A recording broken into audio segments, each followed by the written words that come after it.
A energia elétrica desempenha um papel fundamental na nossa sociedade e foi graças à sua descoberta e eficaz utilização que a humanidade pôde desenvolver-se a nível científico e tecnológico.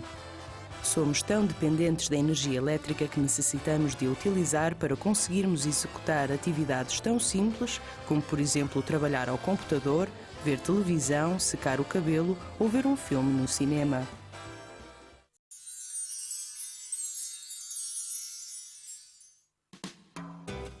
Para realizares estas e muitas outras atividades, utilizas aparelhos elétricos. Mas de que forma conseguimos que eles funcionem? É simples.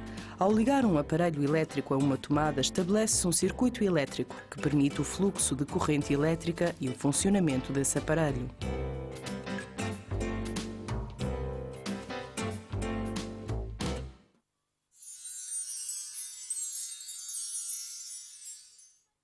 A corrente elétrica é um movimento orientado de cargas elétricas através de um circuito fechado.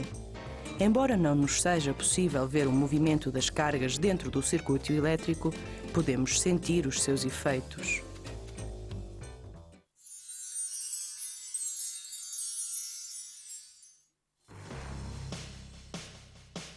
Num circuito elétrico há um conjunto de componentes ligados entre si que permitem o fluxo da corrente.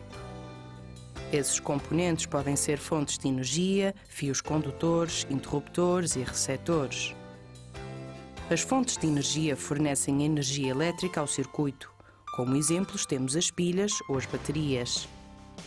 Os fios de ligação são fios de material bom condutor que estabelecem a ligação entre os componentes de um circuito.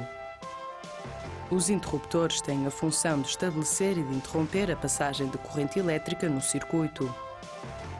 Os receptores podem ser lâmpadas, motores ou outros dispositivos que transformam a energia elétrica numa outra forma de energia. Para facilitar o desenho de circuitos elétricos, a sua representação é feita de modo esquemático, utilizando símbolos para cada componente.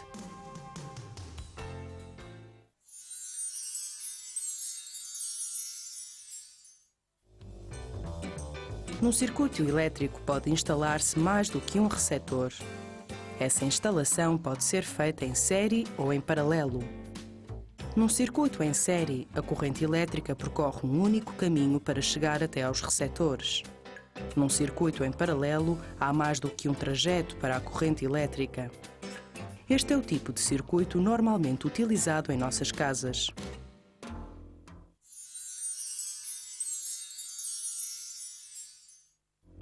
Numa pilha, gerador eletroquímico, há uma transformação de energia química em energia elétrica.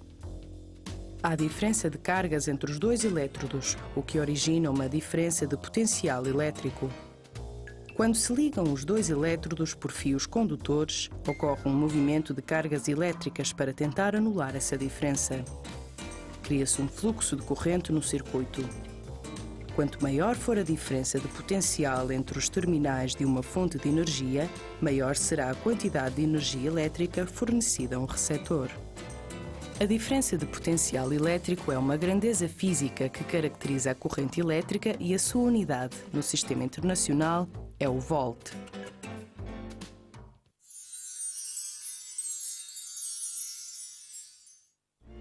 A intensidade da corrente é outra grandeza física que caracteriza a corrente elétrica.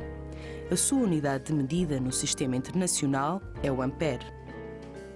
Esta grandeza representa a quantidade de cargas elétricas que atravessam uma dada secção de um condutor por segundo.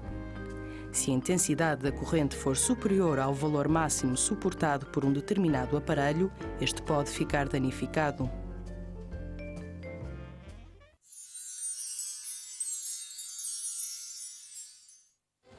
Há materiais bons condutores da corrente elétrica, como por exemplo os metais e a grafite, e outros materiais como a madeira, o vidro e os plásticos, que são maus condutores da corrente elétrica.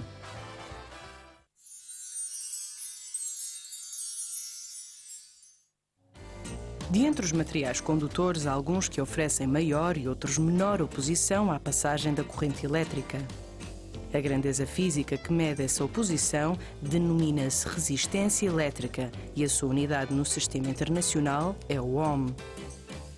Todos os componentes de um circuito, desde as pilhas e lâmpadas aos fios de ligação, têm resistência elétrica. A resistência de um condutor elétrico varia com a sua natureza, forma e temperatura.